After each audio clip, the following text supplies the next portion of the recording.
You know, several years ago, I was in New York City. It was a dark Saturday afternoon. The minute black woman came up, the only question I heard from her was, "You Martin Luther King?" And I said, "Yes." The next minute, I felt something beating on my chest. Before I knew it, I had been stabbed by this demented woman. That blade had gone through, and the x-rays revealed the tip of the blade was on the edge of my aorta, the main artery. And once that's punctured, you're drowned in your own blood. That's the end of you. It came out in the New York Times the next morning that if I had merely sneezed, I would have died. After my chest had been opened and the blade had been taken out, from all over the states and the world, kind letters came in. One of them I will never forget. I had received one from the president and the vice president. I've forgotten what those telegrams said. I'd received a visit and a letter from the governor of New York, but I've forgotten what that letter said.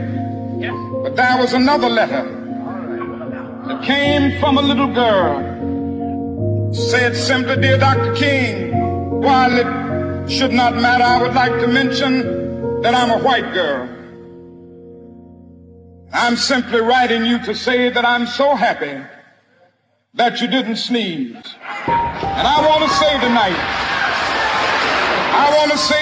that I too am happy that I didn't sneeze, because if I had sneezed, I wouldn't have been around here in 1960 when students all over the South started sitting in at lunch counters. And I knew that as they were sitting in, they were really standing up for the best in the American dream, taking the whole nation back to those great wells of democracy which were dug deep by the founding fathers in the Declaration of Independence and the Constitution. If I had sneezed, I wouldn't have been around here in 1961 when we decided to take a ride for freedom and ended segregation in interstate travel.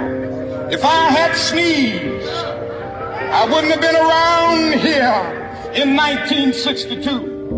And Negroes in Albany, Georgia, decided to straighten their backs up. And whenever men and women straighten their backs up, they are going somewhere, because a man can't ride your back unless it is bent. If I had sneezed, I wouldn't have been here in 1963.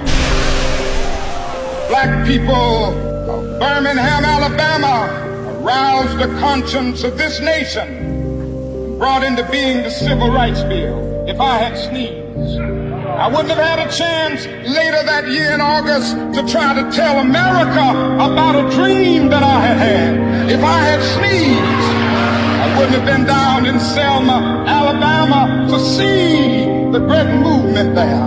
If I had sneezed, I wouldn't have been in Memphis to see a community rally around those brothers and sisters who are suffering. I'm so happy that I didn't sneeze. Like anybody, I would like to live. But I'm not concerned about that now. I just want to do God's will. So I'm happy tonight. I'm not worried about anything. I'm not fearing any man. Mine eyes have seen the glory of the coming of the Lord.